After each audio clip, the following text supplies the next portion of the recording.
di Kabupaten Kendal ini flora faunanya apa saja ya?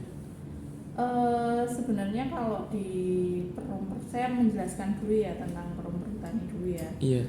Kalau di perum perhutani KPH Kendal itu sebenarnya untuk wilayah kerjanya itu meliputi 3 kabupaten, tidak hanya Kabupaten Kendal. Iya.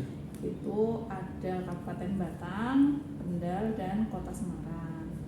Nah, namun dari total luas wilayah kerja perum perhutani KPH Kendal itu kan totalnya 20.700 hektar. Nah, di Kabupaten Kendal itu mayoritas di antara ketiganya. Jadi dia luasnya itu sekitar 13.000.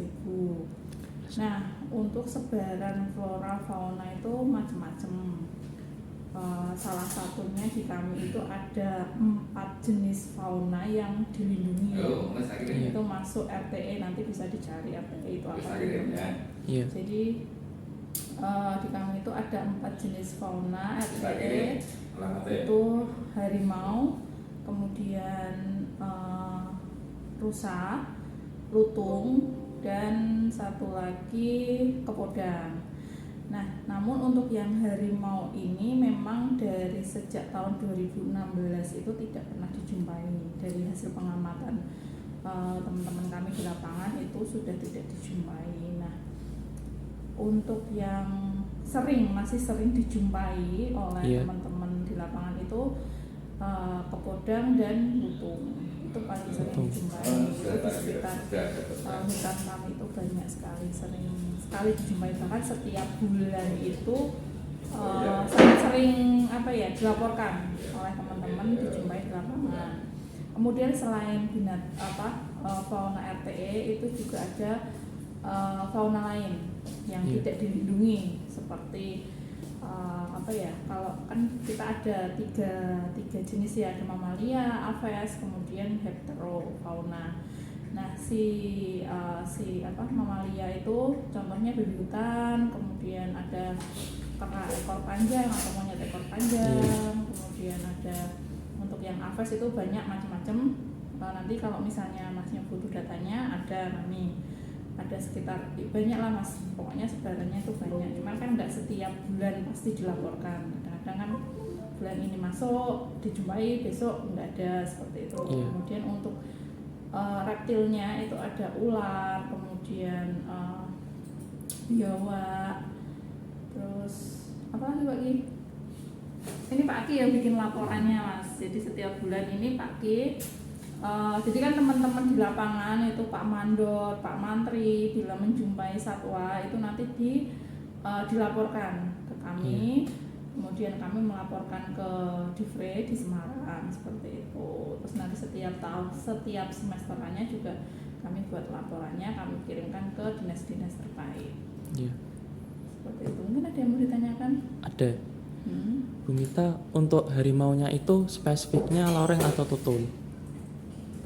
Tutul. Iya. Cuman memang itu waktu itu diidentifikasi itu memang saya belum di sini mas. Iya. Itu memang identifikasinya itu memang hanya dari cerita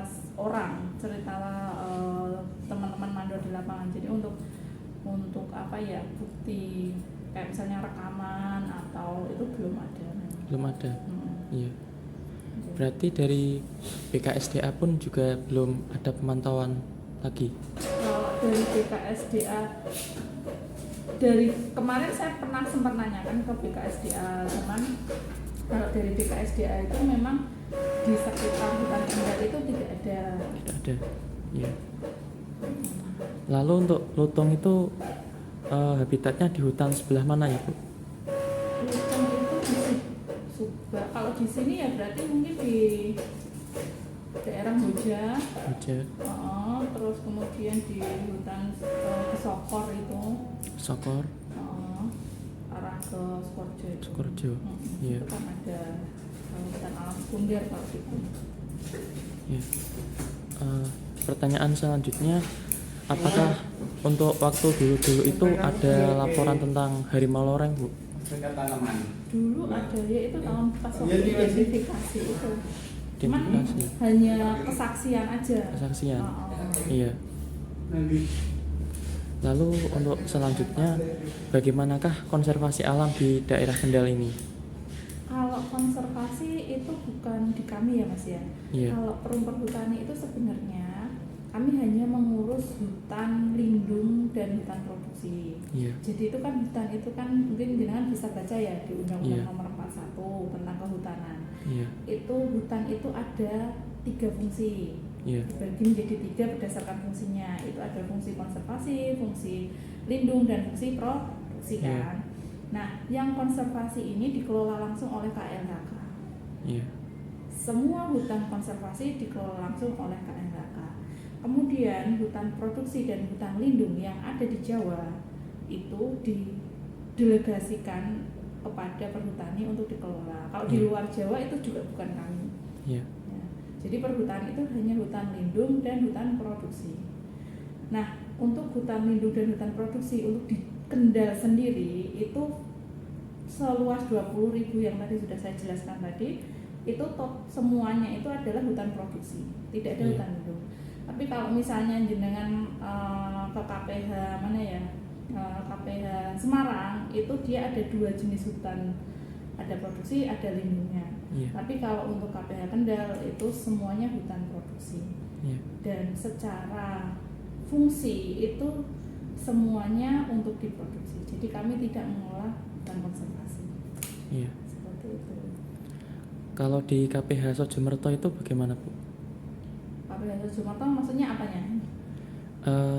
Menurut tanggapan Ibu Mita bagaimana tentang di sana hutannya mungkin, atau flora faunanya di sana bagaimana? Kalau di Sojomerto itu sebenarnya kalau saya ini sih masih lumayan bagus ya Mas. Kalau misalnya intinya sih kalau hutannya masih bagus itu pasti floranya juga masih bagus karena habitatnya di sana kan terjaga. Iya. Jadi sumber pakan mereka itu bisa terjaga juga. Iya. Nah, di kami itu juga sebenarnya walaupun kami mengolah hutan produksi, tapi kami tetap untuk tempat-tempat yang memang itu butuh untuk dikonservasi, kami tetap melakukan usaha-usaha konservasi. Tidak semuanya kita produksi, Mas. Yeah. Jadi walaupun sebenarnya aslinya ini bisa diproduksi, tapi kita tetap menjaga. Kira-kira ini loh daerahnya di daerah tebing.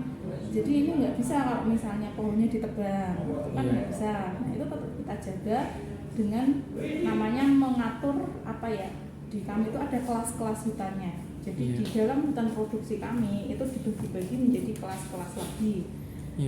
Ini yang di daerah banyak satwanya, berarti ini kalau bisa jangan ditebang. Ini bukan habitat satwa, berarti itu untuk produksi, seperti itu. Jadi kayak di kami itu ada kawasan perlindungan namanya. Di dalam hutan produksi kami itu ada namanya kawasan perlindungan. Ada HAS, KPS, dan satu lagi KPKH. Jadi di kawasan perlindungan ini di kami tidak boleh yang namanya menebang, kecuali kalau itu roboh ya karena bencana alam atau apa, itu kita bisa motong-motong, itu pun tidak kami untuk jual, tapi ya biarin aja di situ. Jadi cuman dipotong biar nggak menghalangi jalan ya misalnya. Nah, seperti itu.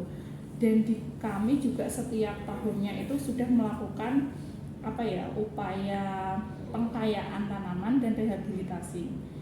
Tujuannya apa? Rehabilitasi ini untuk kalau misalnya ada yang spot-spot yang gundul itu kan bisa dirapatkan lagi. Kemudian kalau pengkayaan itu tujuannya untuk mengkayakan jenisnya. Utamanya itu untuk menyediakan pakan-pakan jenis pakan lah untuk si satwa yang ada di situ. Iya. Kalau floranya bagaimana, Bu, di Kabupaten Kendal ini? Kalau di masing-masing daerahnya kami juga ada setiap tahun itu kita bikin yang namanya Monef Biodiversity. Jadi di situ kita mengamati dari semai, pancang, tiang, pohon. Di situ ada laporannya semuanya. Kalau misalnya mau lihat ya nanti ada laporannya. Iya. Jadi kita amati perkembangan.